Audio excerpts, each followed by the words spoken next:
All, first today I am going to teach you income method of measuring national income. How to calculate national income by income method.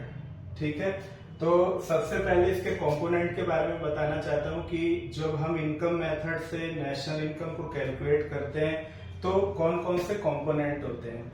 ये method बड़ा easy method है, थोड़ा सा इस पे देखना पड़ेगा कौन कौन से कंपोनेंट है। पहला कंपोनेंट आपका होता है compensation of employee. Compensation of employee का मतलब होता है कि whenever we render our services then in return we are paid, that is called compensation of employee. Now what are the components of compensation of employee? I am going to tell you one by one. First of all, salary and wages paid in cash. Salary and wages paid in cash का मतलब कि जब भी हम कहीं काम करते हैं तो ये बेसिक होता है और ये हर किसी को पे करना पड़ता है, तो ये होता है सैलरी। और दूसरा compensation paid in kind. Salary के अलावा और भी सारे कंपनसेशन होते हैं जो एम्प्लॉय को पे किया जाता है, जैसे for example rent free accommodation, tuition fees etcetera, जो कि आपको सैलरी के अलावा मिलता है। उसके बाद में employers contribution toward social security. इसका मतलब कि जहां आप काम करते हो वहां आपको एक सोशल सिक्योरिटी मिलती है।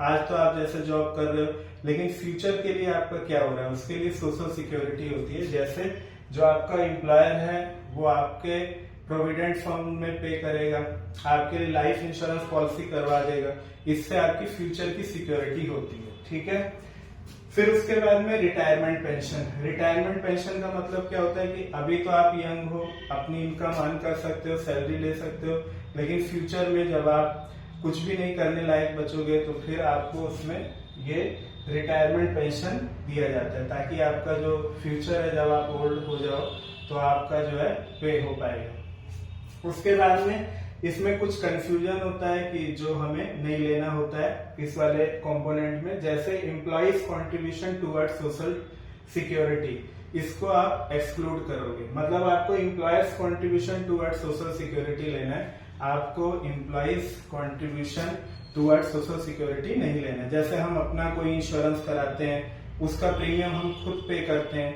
तो ये हमें नहीं लेना है। हमें कौन सा लेना है? Employers contribution. ठीक है, ओल्ड एज पेंशन नहीं लेना है क्योंकि ये गवर्नमेंट पे करती है और ये यूनिलेटरल पेमेंट होता है, ये वन साइडेड होता है। हमने गवर्नमेंट को कोई भी सर्विस नहीं दी है, कोई हमने वर्क नहीं किया है, कोई प्रोडक्टिव एक्टिविटी नहीं की है, ये गवर्नमेंट हमें पे कर रही है क्योंकि जो ओल्ड एज है इनका कोई हेल्प करने वाला नहीं है। तो इसे जो यूनिलेटरल पेमेंट है इसे हमें एक्सक्लूड करना है। तो ये आपका हो गया compensation of employee. Compensation of employee का मतलब क्या हो गया? जब भी हम कहीं ऑर्गेनाइजेशन में अपनी सर्विस देते हैं तो बदले में हमें पे किया जाता है, इसे कंपनसेशन ऑफ एम्प्लॉय कहते हैं। अच्छा, दूसरा कंपोनेंट हो गया ऑपरेटिंग सरप्लस।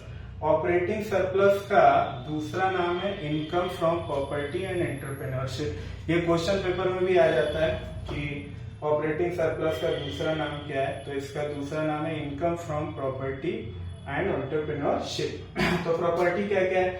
जैसे ये सारे जो प्रॉपर्टी है ये आपके फैक्टर सर्विस है। जैसे लैंड है, लैंड के रिटर्न में हमें क्या मिलता है? रेंट मिलता है। पेटेंट, कॉपीराइट के बदले हमें रॉयल्टी मिलती है। और कैपिटल जो भी हम बिजनेस में इन्वेस्ट करते हैं तो हमें इंटरेस्ट मिलता है। तो ये जो हो गया प्रॉपर्टी हो गया। प्रॉपर्टी से जो भी आपको इनकम मिलती है तो उसको कहते हैं इनकम फ्रॉम प्रॉपर्टी। ठीक है, इनकम फ्रॉम एंटरप्रेन्योरशिप का मतलब क्या हो गया कि जो प्रॉफिट जो एंटरप्रेन्योर ने अपना कैपिटल इन्वेस्ट किया है उन्हें बाद में जो रिटर्न मिलता है, उसका जो रिवार्ड मिलता है, उसको हम प्रॉफिट बोलते हैं। अच्छा, प्रॉफिट के 3 हिस्से किए जाते हैं, प्रॉफिट का 3 पार्ट किया जाता है। जैसे डिविडेंड हो गया, जो डिविडेंड का मतलब क्या हुआ? कंपनी में जिन लोगों ने हमारे इन्वेस्ट किया है उन्हें बदले में हम रिटर्न में रिवार्ड देते हैं, इसे डिविडेंड कहते हैं। दूसरा आपका कॉर्पोरेशन टैक्स, जो कि एक डायरेक्ट टैक्स है जो हमें पे करना पड़ता है गवर्नमेंट को प्रॉफिट के ऊपर। और फिर जो तीसरा आपका लास्ट कंपोनेंट है वो है saving of private corporate sector. ठीक है, तो जो ऑपरेटिंग सरप्लस है उसके 2 कंपोनेंट हैं, एक तो इनकम फ्रॉम प्रॉपर्टी और दूसरा इनकम फ्रॉम एंटरप्रेन्योरशिप। आप शॉर्टकट में